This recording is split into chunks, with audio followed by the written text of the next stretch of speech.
자, 오늘은 하이드베르크 율문답 자, 11주일이고요. 오늘은 이 19문 30문 보고 또 하나님의 아들 우리 주 예수 그리스도라는 주제로 함께 보겠습니다. 우리 근대 문명은 인간이 동물의 한 종이라고 말하기를 좋아하죠. 그래서 이런 양육강식이라는 체계 안에서 성립된 진화론을 주장하는 겁니다. 이 진화론에 의하면 이렇습니다. 인류는 여러 종으로 발생했으나 그 중에 가장 건강하고 지능적인 종이 인간으로 발전됐다는 겁니다. 그래서 인간은 다른 동물과 달리 독특한 능력, 즉 지성을 가진 것은 진화하면서 획득했다고 주장하는 겁니다. 그죠? 원래 동물과 같은, 그러니까 진화론에서 보면 인간은 그냥 동물의 한 종이고요. 근데 다른 동물보다 독특한 것은 인간이 진화하면서 좀 다른 동물에 비해서 좀 독특한 지능적인 어떤 능력을 진화하면서 획득했다는 겁니다. 사실 이는 매우 복잡하기 때문에 설명하기 어려울 겁니다. 어떻게 그 지능을 획득했는지. 그러나 그들 나름대로 합리적이라고 생각하고 주장합니다. 진화론을 주장을 받아들인다 하더라도 이해할 수 없는 지점이 발생합니다. 그러니까 막 지성이나 이런 것들 그렇게 하더라도 이해할 수 없는 것을 발견하는데, 그것은 뭐냐면은요, 고대 인간, 그들이 말하는 수천만 전의 인류도 무덤이라는 것이 발견되기 때문입니다. 그죠? 고인돌 무덤이잖아요. 그죠? 또 뭐 유럽이 뭐 석가에 또 뭐냐 뭡니까 그 벽화에 이런 것들은 다 무덤 안에 있는 벽화들이고, 어쨌든 인류가 발생한 시점부터 무덤은 항상 있어왔습니다. 동물은 무덤이 없죠. 동물은 무덤이 없습니다. 동물은 죽으면 자연으로 돌아가죠. 그러니까 어떤 이들은 동물도 죽으면 슬픔을 표현한다고 주장합니다. 그러나 본능적으로 그럴 수 있지만 내세를 위한 준비를 하지 않는다는 겁니다. 다시 말하면 동물은 무덤을 만들지 않고 죽으면 자연으로 돌아갑니다. 이는 영적인 준비를 위한 어떤 의식을 하지 않는다는 겁니다. 동물은 영적인 준비를 해서 어떤 의식을 하지 않죠. 반면 인간은 인류가 발견된 당시부터 무덤이라는 것이 존재했고요. 이는 인류가 내세를 위한 준비를 했다는 것을 분명히 알려주고 있습니다. 죽게 되면은 뭔가 다른 행위가 있다는 것을 알려주는 무덤을 이제 하는 거죠. 즉 인류는 동물과 달리 영적인 존재였고, 종교의식과 같은 장례를 치름으로써 인간이 자연으로 돌아가는 것이 아니라 내세 혹은 신적인 존재로 돌아간다고 생각했기 때문에 그런 어떤 사후에 그것들을 준비했다는 겁니다. 이거 고대 사회에서 보면은 장례는 굉장히 종교의식이었어요. 그러므로 영혼을 가진 존재는 인간에게만 해당된다. 그죠? 이것만 보고도 인간은 지능적으로 그러니까 어떤 진화론적으로 발견된 것이 아니라 초기부터 인간은 영적인 존재였다 하는 것을 알 수가 있어요. 그러므로 영혼을 가진 존재는 인간에 해당되고, 그렇다면 어떻게 인간이 서로 종으로 나뉘며 또 그것이 발전됨으로써 지금 현생 인류가 되었다고 할 수 있겠습니까? 그죠? 영혼이 진화됩니까? 영혼도 진화가 되나요? 영혼이 진화된다는 개념은 없을 겁니다. 없습니다. 그죠? 아무도 영혼에 관련하여서 진화론자들은 합리적이거나 과학적인 명확한 입장을 설득력 있게 말하지 못할 거예요. 이 사람들은 진화론적 입장에서는 영혼을 말하지는 못합니다. 그냥 본능적으로 어떤 인간이 어떤 그 발전했고 뭐 지능적으로 어떻게 발전했다고 그 나름대로 주장할 수도 있을지 모르겠지만 영혼은 배제해야 됩니다. 우리는 용어가 관련하여서 인간의 영적인 존재이며 종교의식을 통해서 존재적 의미를 발견한다는 것은 인류사에서 이미 발견했죠. 그리고 칼빈은 이것을 또 종교의 씨앗 혹은 신앙의 씨앗이라고 말했고요. 다른 신학자들은 이것을 선험적 지식이라고도 말했습니다. 즉 동물과 달리 영혼을 지닌 인간은 누구나 영적인 존재로 태어나고 영적인 의미에서 자기 존재를 발견하고 의미를 찾는다는 것에서 동물과 다르다는 겁니다. 그렇다면 이런 의미에서 오늘 하리베르크 요론문답 29분 30문에서 우리에게 알려주는 것은 무엇인지 봅시다. 영적인 존재로서 인간은 추상적이고 주관적인 혹은 직관에 따른 구원자를 찾는 것이 아니라 우리에게 알려진 구원자가 있다는 것을 분명히 보여줍니다. 이는 사도신경에서 성자에 대한 고백을 살펴보면 알 수 있는데요. 나는 그의 유일하신 아들 우리 주 예수 그리스도를 믿습니다. 그죠? 여기서 무엇을 할 수 있습니까? 독생자, 유일하신 아들 독생자, 그리고 또 우리 주, 그리고 예수, 그죠? 그리고 그리스도라는 예수님을 칭하는 이름을 보면 성자 하나님이 우리 어떤 관계를 가지신지, 또 객관적으로 이분이 어떤 분인지를 알 수가 있다. 그죠? 알 수 있습니다. 자, 그럼 본론으로 들어가 봅시다. 29문 한번 읽어볼까요? 시작. 답 시작.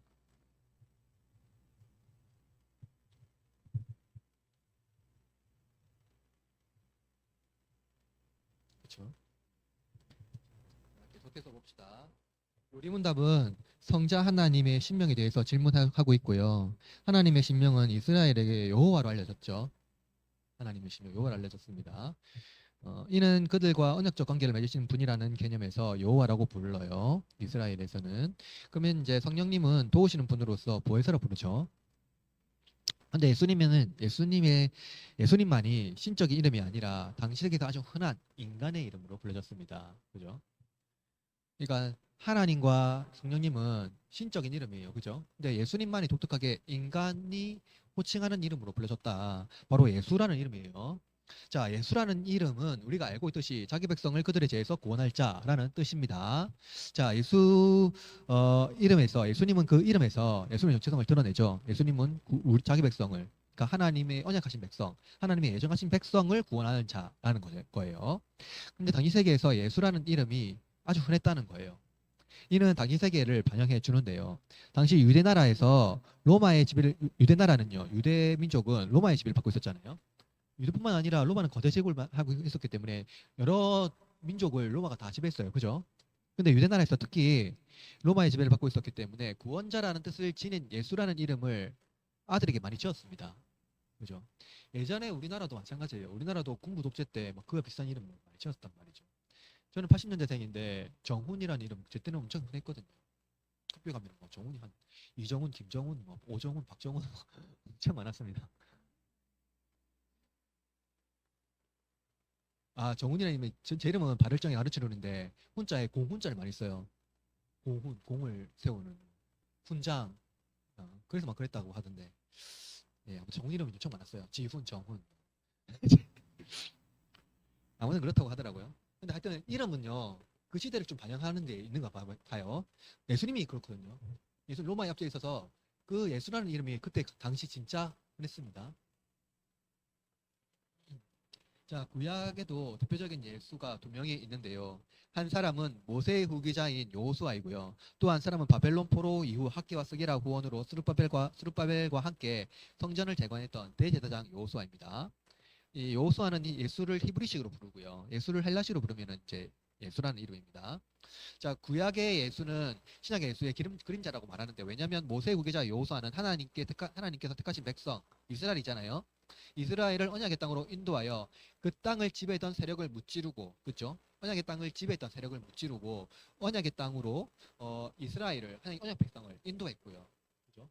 인도했습니다. 근데 우리가 말하는 이제 언약의 백성의 사람들을 무찌르 했을 때, 이것은 이게 뭐냐, 상징적으로 보면 그러니까 하나님 나라를 대적하는 세력들이에요. 그래서 하나님 무찌르 한 거고요. 그래서 언약 백성이 들어왔습니다. 그리고 대제사장 여호수아는 바벨론에서 다시 언약의 땅으로 돌아와, 그죠? 바벨론 포로 됐잖아요. 근데 다시 바벨론 귀환하잖아요. 다시 바벨론 포로에서 다시 귀환하잖아요. 귀환했을 때 성전을 짓고 해방된 땅에서 정착하도록 했기 때문에 이것은 이제 그 새로운 진짜 메시아의 그림자로서의 역할을 했습니다. 이 두 사람이. 예수님 당시에도 사람들의 영혼을 고대하며 예수라는 이름이 많았다. 아까 그랬죠. 그러나 수많은 예수가 당시에 있었어요. 그죠? 예수라는 이름이 정말 많았어요. 그런데 누구도 로마의 지배에서 이스라엘을 해방시키지는 못했다는 거예요. 그죠? 그러니까 사람들의 영혼을 담아서 예수라는 이름을 마음 많이 지었지만 그 예수라는 인물 중에 그 누구도 로마의 지배에서 이스라엘을 구원한 사람은 아무도 없었다. 근데 이것은 예수님도 마찬가지입니다. 예수님은 자신을 따르는 수많은 무리들을 로마의 지배에서 구원해내지 못했습니다. 로마의 지배에서 구원하지 않았어요. 그들은 예수님이 로마의 지배에서 구원할 구원자로 오셨음을 고대했으나 오히려 예수님은 로마의 총독 빌라도의 재판을 받고요. 유죄 선고를 받음으로써 로마에서 가장 극악한 형벌인 십자가형을 당하셨죠. 그죠? 그런데 왜 예수님이 구원자라고 불릴까요? 그러니까 그들이 고대했던 그 구원하고 너무 다른데 그것은 예수님이 자기 백성을 바벨론이나 로마보다 더 큰 어둠의 세력인 뭐에서 구원했기 때문에? 죄에서 구원했기 때문입니다. 그죠? 자, 이는 구약의 두 여호수아의 실제를 보여주는데요. 첫 번째 여호수아는 언약의 땅으로 인도하면서 언약의 땅을 지배하는 모든 세력을 물리쳤죠. 여호수아가요. 첫 번째 맞죠? 그리고 예수님은 하나님 나라를 대적하는 모든 악한 영들과 죄와 사망을 물리쳤다. 그죠? 그리고 완전히 제거했다. 그죠? 두 번째 대제사장 여호수아는 바벨론 포로에서 돌아와 해방된 민족을 다시 언약의 땅에 성전을 지음으로써 이들의 거주지를 만들어 정착하도록 했습니다. 이제 거기서 안 나와도 돼요. 이제 그죠? 정착하면 영원히 살면 됩니다. 근데 예수님은 자기 몸으로 성전을 지었다. 그죠? 그리고 승천하심으로 우리의 거처를 어떻게 했습니까? 마련해 주셨어요. 그죠? 이런 점에서 예수님은 이 이전에 있던 사람들의 완전한 이제 모델이 되는 거죠. 다 성취하신 거예요. 그죠? 자, 예수님께서 구원자로서 실제로 우리에게 행하신 놀라운 일은요. 로마의 집에서 구원한 것보다 더 위대한 일이라는 것을 우리가 알 수가 있습니다. 그럼에도 불구하고 예수님은 다시 왜 그렇게 천대받았을까요? 왜 그렇게 그 땅에서 천대받았을까요? 예수라는 이름으로. 그것은 예수님의 이름이 흔해서 예수님을 뭐라 불렀죠? 나사렛은 뭐예요, 여러분? 예전에 여러분 제 할머니가요. 사람들이 부르는 호칭이 있었어요. 제 할머니한테 부르는 호칭 이름을 안 불렀어요. 창원댁이라고 불렀어요. 저희 할머니한테. 그렇게 지역을 불렀어요. 예, 예, 예. 그러니까요. 그러니까 이름이 흔하니까 그 지역의 사람의 이름을 부르는 것 같아요. 예수님도 그랬거든요. 나사렛 예수. 나사렛 예수. 자, 알겠죠? 그래서 나사렛은 주목받은 지역입니까? 아닙니까? 아니에요. 그죠? 아니에요. 변두리잖아요. 그죠? 천대받은 장소였습니다. 그러나 예수님은 그곳에서 어떻게 했습니까? 평생을 사셨어요. 나사렛에서요. 베들레헴에서 태어났지만 그러니까 평생을 산 곳은 어딥니까? 나사렛이에요. 그러니까 예수님이 마지막 순환을 걷기 위해서 예루살렘에 간 거 빼고는요. 다 나사렛 지역 주변에 있었어요. 그 지역 주변에 갈릴리 호수랑 이 지역 주변에만 있었어요. 자, 봅시다. 만물을 지으신 분이 피조물이 천대하는 장소에서 천대를 받으며 생활했다는 것은 사실 좀 이해가 안 되는데 그는 성육신을 가장 잘 표현해주는 장치라는 거예요. 성육신을요. 예수님은 로마 제국이 세상에 투자로 있을 때 구원자로 오셨으나 비로마적인 방식으로 세상을 구원했습니다. 로마적인 방식은 뭐예요, 여러분? 힘과 권세잖아요. 칼과 무기잖아요. 근데 예수님은 그런 방식이 아니라 비로마적인 방식으로 세상을 구원했다는 거예요. 이것은 예수라는 이름의 명확한 의미를 보여주고 있어요. 세상은 힘과 권세, 폭력과 복수. 아까 설교 들었잖아요. 전형적인 방식으로 지배와 구속을 반복합니다. 그죠? 지금은 세계를 제패하려고 하는 나라가 미국이라는 나라가 있고요. 그리고 소련은 붕괴했지만 러시아 그리고 중국 이런 열강들에 의해서 세계가 지금 서로 간에 이제 대결 구도를 막 하고 있잖아요. 근데 그것이 반복된다는 거예요. 항상 역사를 반복되는 거. 이집트 그러니까 애굽이 세계를 제패했을 때도 그랬고 페르시아가 그랬을 때도 그랬고 바벨론이 그랬을 때도 그랬고요. 로마가 그랬을 때도 그렇고요. 그리고 이제 유럽의 독일이라든가 맞잖아요. 영국이랑 그랬던가 맞죠? 프랑스 다 그랬단 말이에요. 제국주의. 이것이 자꾸 반복이 돼요. 아마 주님 오실까지 반복될 겁니다. 그것은 그러나 예수님은요 세상에 알려지지도 않고요 도무지 이해할 수 없는 방식으로 구원해요. 그것은 비폭력과 겸손, 약함과 사랑이라는 비로마적인 방식으로 구원한 겁니다. 오늘날 이것은 현대인의 신앙에 큰 울림을 주는데요, 여러분. 현대인의 신앙이에요. 현대 신앙은 권력 대 권력으로 맞서기를 좋아해요. 맞죠? 힘과 힘대로 맞서기를 좋아해요. 그러니까 만약에 기독교 신앙에 맞서는 강력한 힘이 있으면요 어떻게 합니까? 똑같은 힘을 딱 모아가지고요 종교라는 어떤 집회 형식을 하지만 사실은 싸우는 거죠. 정치적인 거죠. 조금 아주 가신 분이 있는데 그 사실은 정치적인 입장이 그 사실은 일반 시민은 누구도 굴복하지 못하는 건데 그걸 종교라고 말할 수는 없어요. 왜냐면은 분명히 형태는 종교가 아니라 정치였거든요. 세이브 코리아. 그걸 누가 기독교 집회라고 하겠습니까? 그죠? 아무튼 네, 그래요. 그러니까 신앙은 권력 대 권력으로 맞서길 좋아해요. 근데 어떤 방식이요. 십자가에 못 박힌 그리스도의 이름으로 행동한다고 주장하는 자들의 이면에는 기독교 신앙의 우월성과 높은 도덕성을 선전하고 기독교 승리주의를 주창합니다. 자, 비로마적으로 세상을 구원하신 예수님을 따르는 것이 아니라 오히려 로마적으로 기독교 신앙을 재편성하려고 하는 거예요. 예수님은 권력에 대하여 약함으로 대응한 것이 아니라 뭡니까? 강함에도 불구하고 그죠? 예수님 약해서 그렇게 하신 게 아니라 그죠? 강함에도 불구하고 약함으로 그들을 돌보신 겁니다. 그죠? 교만에 대하여 응수하지 않으시고 겸손히 그들을 섬겼다는 거예요. 구원자 이름에는 예수님의 성품이 달려 있어요. 그러니까 이 구원자라고 할 때는요. 예수님 말고는 아무도 구원자가 될 수 없습니다. 그죠? 아무도 구원자가 될 수 없어요. 비록 성육신하신 예수님의 이름을 바로 이것은 구원자라는 이름은요, 성육신하신 예수님의 그리스도의 이름을 표현하고 있는 겁니다. 그는 우리의 영혼의 병을 고치기 위하여 오셨고요. 영적인 존재의 존엄성을 회복하기 위하여 오셨습니다. 우리가 영적인 존재라는 것을 분명히 드러내기 위해서 오셨고요. 그러나 우리는 표면적 존엄성을 구원하기를 갈망합니다. 그냥 표면적으로요. 영혼이 아니라 먹고 잘 사는 거, 잘 먹고 잘 사는 거예요. 승리하는 거. 요리문답에서도 우리는 다른 곳에서 구원을 찾아서는 안 되고 발견할 수도 없다고 말하죠. 아까 읽었죠? 다른 곳에도 구원을 찾아서도 안 되고 발견할 수도 없다고 말하지만 로마 제국의 그림자 안에서는 우리는 구원을 찾으려고 하고 있지 않는지 심각하게 로마 제국의 그림자 안에서, 그죠? 그러니까 우리가 세상의 방식, 그러니까 우리가 어떻게 하냐면 세상의 방식,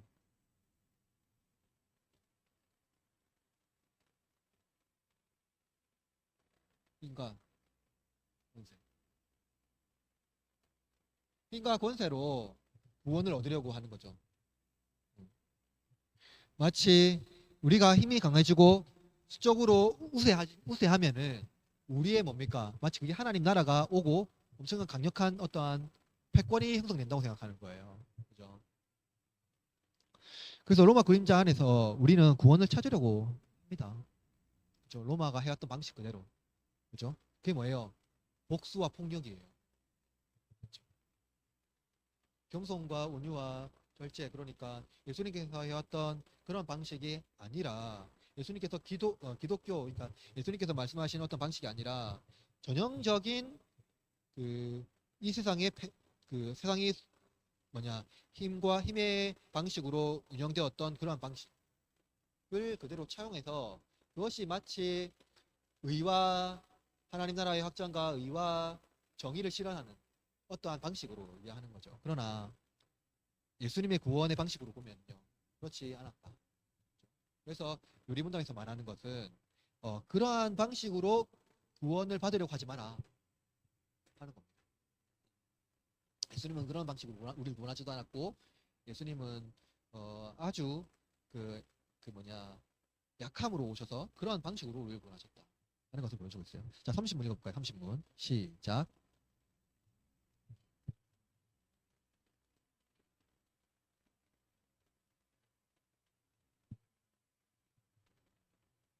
자, 답 시작.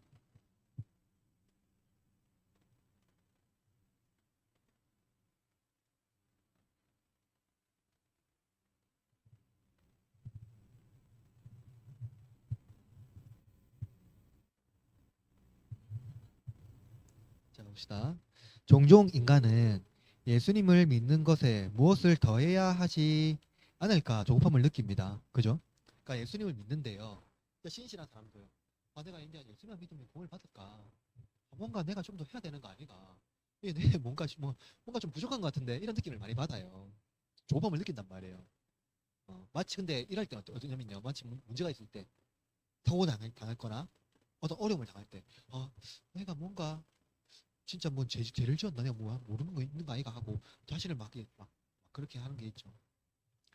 여러분, 믿음으로 구원받는다는 것은 경험적으로 실효성이 떨어진다고 생각해요. 믿음으로만 구원받으면 경험적으로 뭔가 실효성이 떨어지는 거 아이가. 그죠? 그래서 행위를 더할 때 마치 내가 정말 구원받았다는 확신을 더 가진다고 사람들이 생각해요. 그래서 종교심을 막 일으키죠. 예. 그래서 여러분 8, 90년대 부흥사들 와가지고 뭐 했습니까? 새벽 기도 오면은 복 받고 수요 기도에 금요 기도에 와서 기도하면은 하나님께서 기뻐하시고 천국문이 열리고 헌금하면은 너의 복이 더 배가 되고 막 가문이 3배 네. 3대가 뭐 성공하고 막 이런 엄청 많이 했었잖아요. 그죠? 그게 바로 이거예요. 경험적으로 실효성이 믿음을 떨어지니까 더 붙이는 거예요, 자꾸. 뭔가 구원받는다는 확신을 더 가지게 만들고. 중요한 것은 예수님을 믿는 것과 더하여 자신의 행위를 더해야 구원이 효력 있게 발생한다고 믿는 오류를 인정하지 않는다는 겁니다, 이 사람들이. 자, 먼저 30문에서 말하는 질문은요. 예수님의 이름에 영광을 돌리면서도 동시에 자신들의 구원을 전적으로 혹은 부분적으로 성인의 공로나 교황의 면죄부나 자기들 자신의 헌금들, 헌물 그죠? 나 행위, 즉 금식, 기도 등으로 예수님 외에 다른 곳에서 찾는 자들이 있다는 거예요. 그죠? 있다는 겁니다. 지금도 마찬가지고요. 자, 이 답변에 대하여 요리문답은 유일한 구주이신 예수 그리스도는 구원을 다른 이들에게 넘겨주거나 또는 부분적으로만 구원을 베푸지 않는다는 겁니다. 여러분, 예수님의 구원이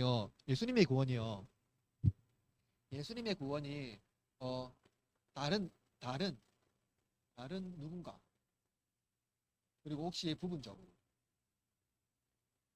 예수님의 구원이 다른 누군가에서 동일하게 예수님의 구원이 적용될까요? 다른 누군가에 의해서? 예수님의 구원이 부분적으로만 적용됐습니까? 아니죠. 아닙니다. 전혀 그렇지 않다는 거예요. 완벽하게 다 했고요. 예수님만으로 완벽하게 다 이루신 겁니다. 그러므로 인간들의 구원을 전적으로나 부분적으로 다른 곳에 찾는 자들은 전적으로 완전하신 구주이신 그리스도를 부인한 것이라고 정당하게 결론을 내릴 수 있어요. 이 요리문답에서는요. 그래서 요리문답에선 성인, 자기 자신 혹은 다른데라고 말하고 있어요. 거기서 구원 찾지 마라. 근데 사람들은 자꾸 성인, 자기 자신 혹은 다른데에서 구원을 찾는다라는 거예요. 구체적으로 봅시다. 성인은 뭡니까? 자, 요리문답 배경은 언제예요? 이 하이데베거 요리문답 배경. 16세기니까 종교개혁 이후입니다. 그러니까 종교개혁 배경이라고 생각해야 돼요, 여러분. 자, 그래서 로마의 교회의 부패와 잘못된 교리에서 시작되는 것을 알고 있습니다. 그죠? 그래서 성인이란 말이 나와요. 지금은 성인이란 말 이제 적용이 안 돼요. 그죠? 로마 교토릭이 하는데. 근데 성인이란 말은 문자적으로 뭡니까? 거룩한 사람이잖아요. 거룩한 사람이라고 뜻이지만 로마 교회에서는 그 이상의 의미를 담아서 사용했어요. 성인에 대해서요.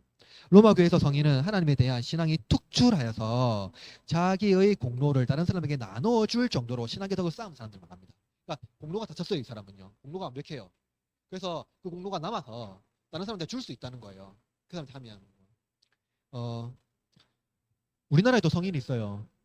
김대건 신부라든가 몇몇 있어요. 최초의 순교자. 정약용의 형제 누구? 김대건 말고요. 정약용의 형제 누구죠? 정의신인가? 하여튼 있습니다. 있습니다. 그리고 음, 있습니다. 그래서 로마 교회의 성인은 그 말 있고요. 그래서 로마 교회에서 성인이 되면 다른 사람에게 세례명을 줄 수 있어요. 로마 교회는 그 천주교회는 세례명이 있잖아요. 그 성인들의 이름이에요. 성인들의 이름. 그렇죠? 그리고 이제 거기는 365일 성인의 날이 다 하루에 하나씩 다 있거든요. 성인들의 날이 하루에 하나씩 있거든요. 근데 만약에 어떤 날에 성인의 날이 태어났다 하면은 그 사람의 이름은 대부분 이제 마르틴 루터가 왜 마르틴이 됐을까요? 이름은 마르틴. 그 누굽니까? 마르틴 성인의 날이 태어나서 마르틴이 됐어요. 마르틴 루터 마르틴. 있습니다. 하여튼 그렇거든요. 그래서 그날 태어나면 그 이름을 갖게 되거나 아니면은 또 세례를 받을 때 그 성인의 이름 받거나 그렇게 하거든요. 자, 성인 숭배의 대표적인 예는 누굽니까? 마리아예요. 자, 우리 초대교회 그 사에서 배웠잖아요. 마리아에 대해서요. 그죠? 마리아 하나님 택하신 여성 중에 가장 복을 많이 누린 여성 맞습니다. 맞죠? 감히 누가 하나님을 낳겠습니까? 그죠? 누가 그 성령님의 임재를 온몸으로 받아들이겠습니까? 그러니까 마리아는요, 그냥 인류사에서 굉장히 복을 받은 여성 중에 여성 맞습니다. 맞죠? 그건 맞습니다. 그 하나님을 낳은 여자로서 하나님께서 그녀에게 특별한 은혜를 주신 것은 확실해요. 그러나 그녀가 신앙심이 특출하거나 덕성이 뛰어나서 그 은혜를 누린 게 아니라는 거예요. 맞죠? 맞죠? 자, 하나님은 은혜로 그녀를 택하셨어요. 그리스도의 몸을 낳는 요람으로 택하신 겁니다. 그래서 천사도 그녀에게 내가 여호와께 은혜를 입었느니라 라고 말하죠. 이해되죠? 이처럼 마리아는 하나님께 은혜를 받은 우리와 같은 한 사람이에요. 그러나 로마 교회는 예수님을 낳은 동정녀였던 마리아가 평생 동정녀로 살았다고 주장하면서, 그죠? 평생 동정녀로 살았다고 주장하면서 마리아의 모험서를 넘어서 그녀가 흠이 없는 하나님의 어머니로서 숭배했다는 겁니다. 심지어 마리아 승천선에 예수님 옆에 아기를 안고 있는 온화한 어머니의 모습을 형성했죠. 여러분 많이 봤죠? 마리아가 아기 안고 있는 모습 엄청 많이 봤잖아요. 그래서 흔하게 볼 수 있는 거니까요. 그죠? 특별히 성당 가면요 그런 동상이 많아요. 이 이미지는요 고대 교회와 근대까지 심각한 영향을 주고 있어요. 마리아에 대해서요. 뭐냐면은요, 우리의 중보자 누굽니까? 예수님밖에 없죠? 맞습니까? 예수님밖에 없죠.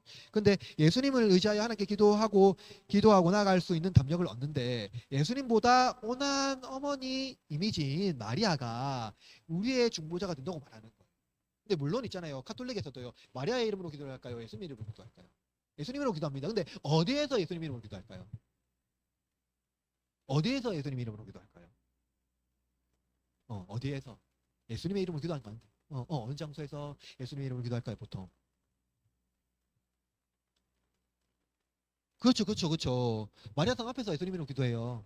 마리아상 앞에서요. 특별히 중보 기도할 때요. 어, 음.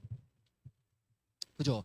왜 그러냐면요. 여러분 보세요. 당시 남성상은요, 마치 좀, 온화한 이미지는 아니었어요. 예수님이 아무리 좋은 분으로 이제 알렸지만, 근데 보세요. 마리아가 아기를 안고 있는 이 이미지. 어떤 이미지입니까? 돌봄의 이미지잖아요. 어머니 이미지잖아요. 그 어머니 이미지는 어떤 이미지예요? 품고, 돌보고, 들어주고, 응답해주고, 모든 것들을 다 사랑으로 안아줄 수 있는 이미지다 아닙니까? 마리아가요. 그래서 마리아를 중보자로 본 거예요. 그렇죠?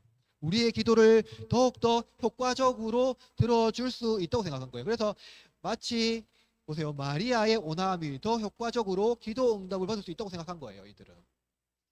그래서 이들은 성인 숭배를 통해서 효과적으로 구원을 이룰 수 있는 방편을 마련한 거예요. 성인의 남은 공로가 우리의 공로와 깊은 신심으로 인하여서 덕을 쌓으면 그 공로가 인정되어서 구원이 허락된다고 생각한 겁니다. 그렇죠? 그러나 예수 그리스도의 이름에 다른 이름을 준 적이 없다고 성경이 분명히 기록하고 있다는 것을 잊지 마시길 바랍니다. 그럼 다음으로 자기 자신이 있어요. 자기 자신. 여러분 구원을 효력 있게 만들기 위해서는 자기 자신의 종교심과 수행을 통해서 달성할 수 있다고 믿었어요. 이 사람들.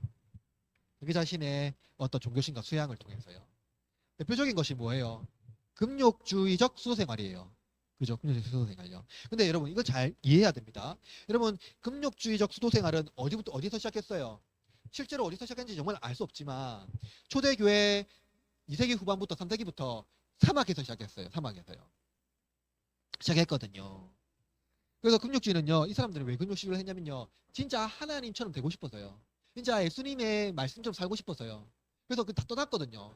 뭐 재물인 거 다 버리고요. 소망으로 다 떠났어요. 그래서 뭘 하려고 했냐면은요. 구원을 받으려고 한 게 아니라 경건한 삶을 살려고요. 진짜 완벽한 경건함을 살아보려고요. 했단 말이에요. 여러분 이것이요. 공로주의로 발전한 것은 언제부터일까요?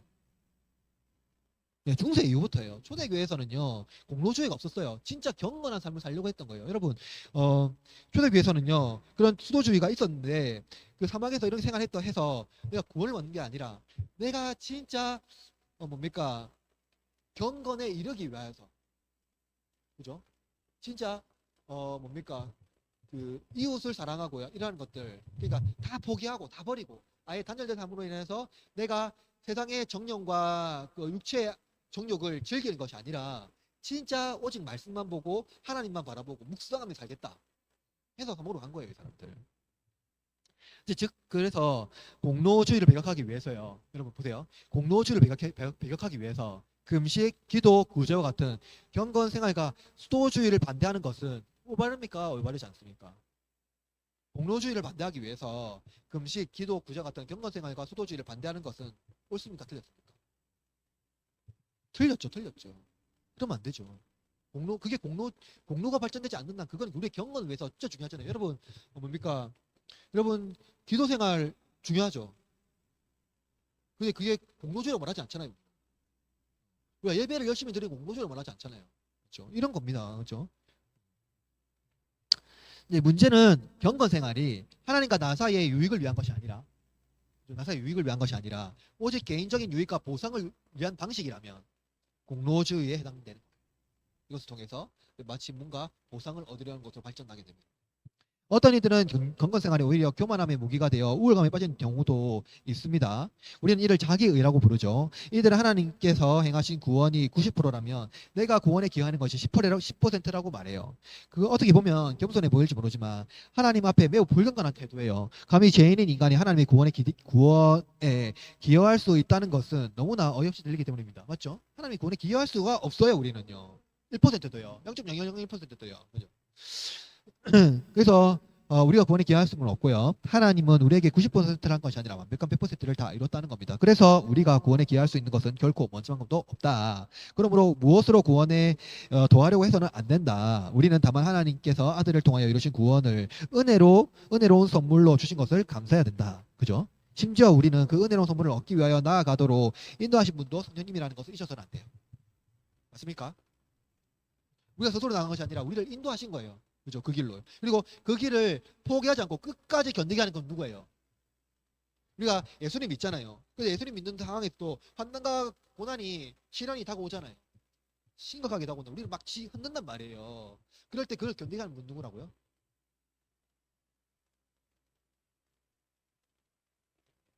네. 성령님이잖아요. 삼위일체 하나님인데 예수님은 우리의 기도를 들으시고 우리의 기도에 대해서 이제 어, 이 기도 중보하시고요. 중보하시고 성령님은 진짜 우리와 현존하면서 우리를 견디게 하시는 거예요. 그죠? 이게 성도의 견인이라는 겁니다. 여러분 성도의 견인 많이 들어봤습니까 혹시? 여러분 혹시 성도의 견인을 들어보면서 이렇게 설명하는 목사들 봤어요? 그냥 견인차 인생. 그러니까 견인차가 이렇게 인간을 엮어서요. 이렇게 엮어서 견인차가 해서요. 이게 어디 갑니까? 목적지. 목적지로 이끌어간다. 견인차가 이렇게 목적지로 이끌어간다. 견인차가 성령이라고 말하겠죠. 이렇게 말하는 사람 맞습니까? 이렇게 이해 많이 하거든요. 성도의 견인을요. 이거 아닙니다. 아니에요. 그럼 성도의 견인이 뭘까요?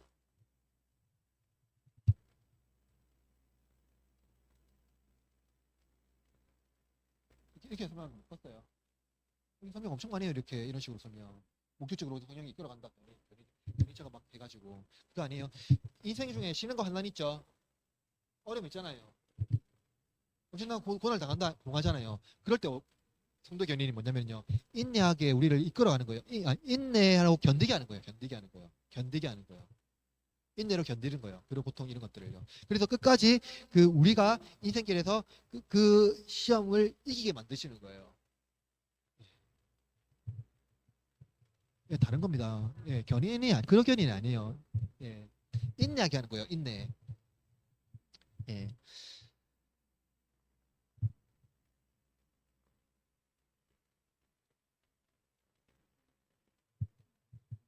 예.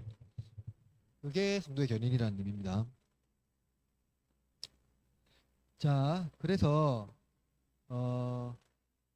우리는 다른 어떤 방식으로도 자기 자신을 의지할 수도 없고 방법도 없어요.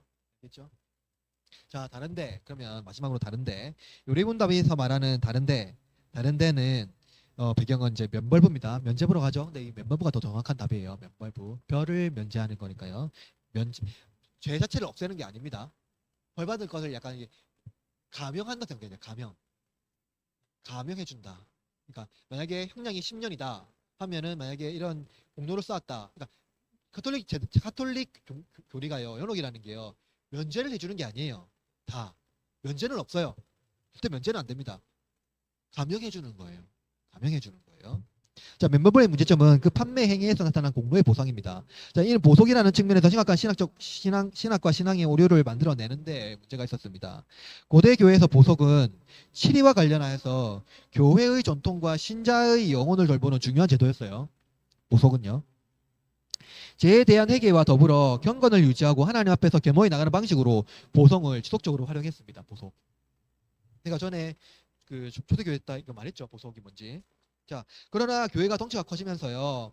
그리고 재정적 규모가 커지면서 교회를 유지하기 위한 방편으로 보석을 사용하기 시작했다는 거예요. 그 발단이 뭐냐면 십자군 전쟁이에요. 십자군 전쟁에 참여하면 그것이 공적으로 인정하여 주고요. 참여했을 때 공적으로 인정하여 주고 그것을 다른 사람에게도 줄 수 있다고 선전했어요. 그 공로를요. 십자군에 나간 것만으로 공로와 보상을 얻게 되는데 그 공로가 너무 커서 다른 사람에게 줄 수 있다라고 선전했다는 겁니다. 자, 그래서 멤벌부는 가장 실효성 있는 면책 특권을 얻게 한 거예요. 실효성 있는. 그죠? 보석을 위하여 경건생활을 하지 않아도 되고요. 돈 몇 푼으로 하나님과 관계가 화평하게 된다는 방식은 너무나도 획기적이었고요. 그죠? 그러니까 내가 무엇을 해서 하나님과 관계가 아니라 돈을 주고 하나님이 나를 기뻐하신다는 겁니다. 돈을 많이 주면 많이 줄수록 와 너는 진짜 내 자녀다 이렇게. 심지어 영역에는 그들의 조상들이 뭐해요? 천국의 계단으로 한 걸음 더 갈 수 있다는 거예요. 그러니까 계단을 갈 수 있다는 건 뭡니까? 형량이 준다는 겁니다. 자, 그들의 신심을 더 붙였겠다 그렇게 해서요. 그래서 이처럼 구원을 위하여 예수 그리스도를 의지하지 않고 다른 데 의지하는 것은 것으로 눈을 돌리게 되면 심각한 영적 질병으로 허덕이게 된다는 것을 잊어서는 안 된다. 우리는 오직 그리스도를 통하여 구원을 얻지요. 이것은 얼마나 큰 은혜인지 요리문답을 통해서 알 수가 있습니다. 그런데 이 문제는 더 뿌리 깊은 문제가 있습니다. 우리가 가진 고유한 문화와 행동 양식을 포기하지 않죠. 복음에 무엇을 더할 때 사람들은 더욱 열광하는 법입니다. 헌금을 많이 하는 자에게 그 공로가 구원으로 이어진다는 말은 너무나 달콤한 법이죠. 헌금을 많이 하는 사람들 있잖아요. 뭐 월수입이 많아서 헌금을 더 하거나 아니 그냥 헌금을 더 많이 하는 사람들에게 당신은 하나님께서 특별히 더 복을 주실 거예요. 이렇게 말하면 너무나 좋죠. 선한 일을 열심히 하는 자에게 구원에 기여한 공로가 크다고 칭찬하는 것은 큰 간격이 될 겁니다. 그 봉사를 열심히 하는 자들에게 그 공로가 구원으로 이어진다는 말은 또 매력적으로 느껴지겠죠. 그러나 그것에 의존하게 되면 필연적으로 인간은 보상을 얻으려고 애쓰게 될 겁니다. 구원의 간격이 아니라 자기 만족을 위하여 그 일을 하게 된다는 겁니다. 하나님은 우리의 선한 일을 모른 척하지 않습니다. 하나님은 우리의 영혼을 돌보시기 위하여 여러 방편을 사용하십니다. 그죠? 그러므로 여러분의 공로가 구원에 기여한다는 헛된 생각을 버리시고 그리스도의 공로를 의지하여 하나님께 선한 것을 드리시길 바랍니다. 하나님은 우리의 공로를 기뻐하세요. 우리 하나님을 위해서 선한 일을 하는 거, 봉사하는 거, 또 하나님께서 우리의 물질을 드리는 거 다 기뻐한단 말입니다. 그래서 하나님께서 그 적당한 우리에게 보상을 주십니다. 근데 그것이 어떠한 방식으로 그러니까 우리가 하나님께서 감사하는 은혜의 방편으로 나가는 것이 아니라 이것을 내가 부채로 받아야 될 어떠한 자본으로 생각해버리면 안 된다는 거죠. 이해가 됩니까? 보상이 없다는 게 아닙니다. 없다는 게 아닙니다. 근데 그것이 발전하는 방식이 문제라는 거예요. 나아가 고린도 교회에도 이러한 문제가 발생했습니다. 자신의 신앙을 지도하는 자들의 권위에 의존하는 겁니다. 그래서 이들은 베드로파, 아볼로파, 바울파로 나누어 분쟁을 일으켰죠. 고린도 교회에서요. 알고 있죠? 자, 이것은 오늘날 현대의 문제이기도 합니다. 미디어 매체를 자유롭게 열람이 가능한 시대에 유능한 설교자, 유명한 목사의 설교를 선택적으로 듣습니다. 아주 쉽게 듣죠. 어떤 이들은 교회를 교제를 위하여 출석하고 영적 양식을 영성으로 채운다고 말합니다. 그러니까 어떤 사람이 이렇게 말했어요. 우리 교회는 좋은데 목사님 설교가 너무 안 좋다. 그래서 어떤 사람이 이렇게 매체 그러니까 SNS 이렇게 올려놔니까 교회를 옮겨야 되나 고민 중에 있다 하니까 다른 사람이 뭐라고 댓글 난줄 아세요? 그러면 설교는 영성으로 들으세요. 이렇게 말했어요. 올바릅니까? 이게 신앙의 올바른 방식일까요? 아니요. 안 그렇습니다. 여러분 교회는요 회원이에요. 교회의 회원은 뭐예요? 교회의 회원이 어떤 의미일까요? 여러분 교회의 회원이 무슨 뜻일까요? 교회의 회원.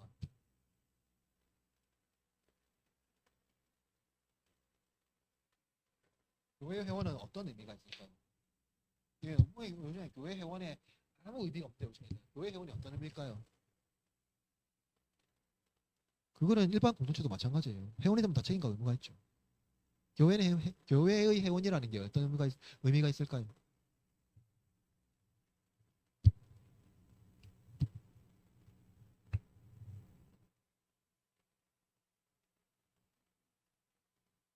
언약 백성이에요. 교회 회원 떠난다는 건 뭐예요? 교회 회원 떠난다는 건 뭐예요? 언약 백성이 아니라는 거예요. 그러니까 교회 회원권이 그만큼 중요하다는 거예요. 교회 회원이라는 건요 하나님의 언약 안에 머물러 있고요 언약을 그대로 이제 우리가 지키고 받아들인다는 겁니다. 그죠? 근데 교회 회원권을 아주 가볍게 여기는 형태가 됐잖아요. 그죠? 그럼 하나님의 언약도 가볍게 돼버리는 거예요. 내가 원하는 거에 의해서 갈 수 있다는 거죠. 이해가 됩니까? 그러니 많죠. 그러니까 여러분 뭐냐 천국은요 다수가 아니가요 소수라고 했어요. 소수라고 했어요. 예수님이 그렇게 했잖아요. 나더러 주여 주여 하는 자가 다 천국에 가는 것이 아니다. 넓은 길로 가는 자는 많지만 좁은 길로 가는 사람은 적다. 분명히 성경에서 기록되어 있잖아요. 그죠? 그러니까 교회 회원이라는 것은요. 이 교회에서 말씀과 치리와 그 말씀을 보존하고요. 그 말씀에 대한 하나님의 그 생명의 말씀을요. 내 안에 새기겠다는 거예요. 듣겠다는 거예요. 그죠? 듣겠다는 겁니다. 그래서 교회의 회원권이 굉장히 중요해요. 회원권 중요해요. 근데 회원권을 보세요. 요즘에 치리가 없는 게 이 회원권을 굉장히 무시해서 그래요. 무시해서요. 이 교회 회원이 뭐예요? 사실 다른 말, 언어 백성이 말은 뭐예요? 교회 회원이 말일까요? 또 언어 백성이란 말은 교회 회원이 가장 뭐냐 중요한 의미로서 무엇을 말할까요? 천국 열쇠란 말이에요. 천국 열쇠란 말이에요. 그럼 교회 회원은 천국 열쇠를 가질 수 있습니까? 없습니까? 교회 회원이 아니면 천국 열쇠를 가질 수 있습니까? 없습니까? 없죠. 없어요. 교회 회원이 아니면 천국 열쇠를 가질 수가 없어요. 하나 예수님의 자녀가 아닌데요. 하나님의 언약 백성이 아닌데 어떻게 교회 회원이 아니면 천국 열쇠를 가질 수가 있겠습니까? 무슨 말인지 이해됩니까? 이 개념을 너무 무시하죠. 교회 회원은 너무 무시하죠. 그러니까 막 내가 가고 싶은 교회에 갈 수 있고요. 내가 뭡니까? 이번 주는 이 교회 가도 상관없고 다음 주는 이 교회 가도 상관없고요. 내가 지금은 이번 주는 여행 갈 거니까 그냥 여행 가야겠다 하고 그냥 교회 한 번씩 땡깡모도 되고 이런 식으로 하는 거는 교회 회원을 굉장히 무시하는 거예요.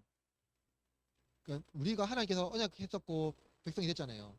근데 그러니까 하나님의 언약을 소홀히 하고 경외하는 태도가 아예 배어 있으면요. 그건 처음부터 예수님을 안 믿은 거예요. 헛된 믿음이에요. 아시겠죠? 자, 봅시다. 그렇죠. 그래서 이들은 교회의 규모와 목사의 유명세 혹은 외부적인 권위가 자신의 신앙에 큰 영향을 준다고 생각합니다. 또는 뭐 교회에서 또는 이제 유명한 혹은 정치적인 훌륭한 출석하는 그 정치인이 출석한다는 교회를 다니는 이유만으로 하나님의 영광이 크게 된다는 생각이 또 하죠. 여러분 그러면 이들에게 예수가 필요할까요? 이들에게 예수님이 필요하겠습니까? 사실은 이들이 말하는 방식이면 예수님은요 진짜 형편없는데요. 유명인도 아니고 물론 이제 셀럽이 됐죠. 당신은 그냥 범죄자였잖아요. 로마 제국이 세상에 주저해 있을 때 낯선 땅에서 낯선 몸을 입고 비로 맞은 방식으로 투쟁하신 그리스도께서 무엇이라고 말씀할까요? 여러분 깊이 생각해 보시길 바랍니다. 성경을 바르게 읽고 묵상한다면 복음이 우리를 이끌어 갈 겁니다. 환경이 아니죠. 복음입니다. 성경을 바르게 읽고 묵상한다면 복음이 우리를 이끌어 갈 겁니다. 그럼 여러분 예수 그리스도의 복음 위에 무엇을 더하려고 하지 마세요. 오직 구주를 영접하는 자들, 두 주인을 섬기지 않고 목자를 따라가는 한 길을 걸어가는 자들입니다. 예수님만이 우리의 유일한 구주입니다. 그분의 이름을 기억하십시오. 그리고 우리에게 행하신 일을 묵상하십시오. 나아가 그분 외에 다른 것으로 만족함을 누리려는 모든 행위를 포기하시길 바랍니다. 오직 예수 그리스도가 유일한 소망입니다.